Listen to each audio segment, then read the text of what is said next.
Mga kaganapan sa boxing. Sa panayam ng daring kay Japanese Monster Naoya Inoue ay sinabi niya na plano niyang lumaban ng 3 beses ngayong taon na ito. At kung mangyayari nga daw ang 3 laban na ito ay sigurado daw si Inoue na magaganap ito sa Super Bantamweight Division. At sa 3 laban na ito ay sigurado na nakasama na si Mexican Bad Boy Luis Pantera Nery dahil may lumabas na nga na petsa ng kanilang bakbakan. At ito nga ay sa buwan ng Mayo.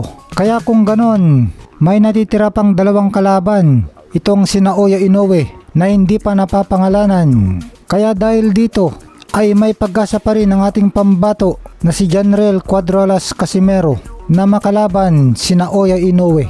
Kailangan lang ni Janriel Casimero na manalo sa impresibong paraan dito sa susunod niyang laban.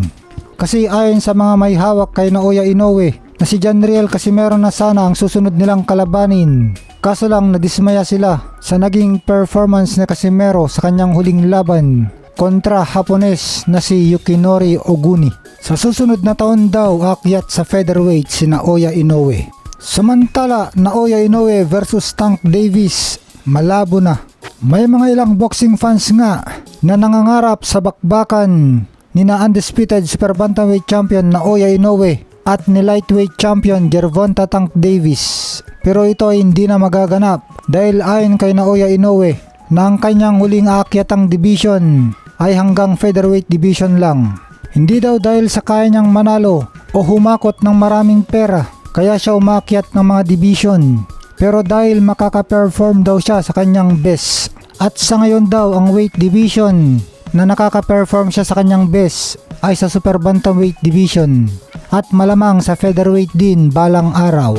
Samantala, walang panama si Naoya Inoue kay Manny Pacquiao dahil hanggang 126 pounds featherweight division na lang daw ang hangganan niya at hindi na siya tataas pa dito. Samantalang ang normal na timbang niya kapag wala siyang laban ay 143 pounds. Nakaperehas lang ni Manny Pacquiao kapag wala din siyang laban. Alam na natin na lumaban si Pacquiao sa timbang na mas mabigat pa kaysa sa normal na timbang niya.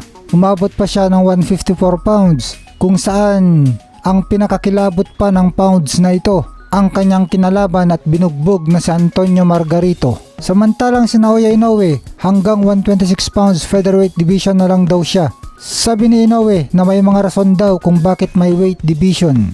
Hindi daw siya nagboxing dahil sa pera, kundi gusto niyang ipakita ang pinakamahusay na sarili niya. Samantala, ayon kay top ranked Bob Arum na kung hindi dahil sa Saudi ay hindi daw kayang paganapin ang Dmitry Bivol versus Artur Beterbiev dahil sa laki daw ng hinihingi nitong mga naturang boksingero. Kaya hindi daw kayang paganapin ng katulad niyang promoter kung walang naging suporta ang Saudi government na pinangungunahan ng His Excellency Turki Al-Sheikh na Saudi Chairman for Sports.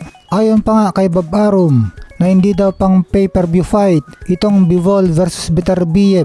Malaking attraction daw ito para sa mga die-hard boxing fans. Pero sa malawak na publiko, ito daw ay isa lang na interesting fight.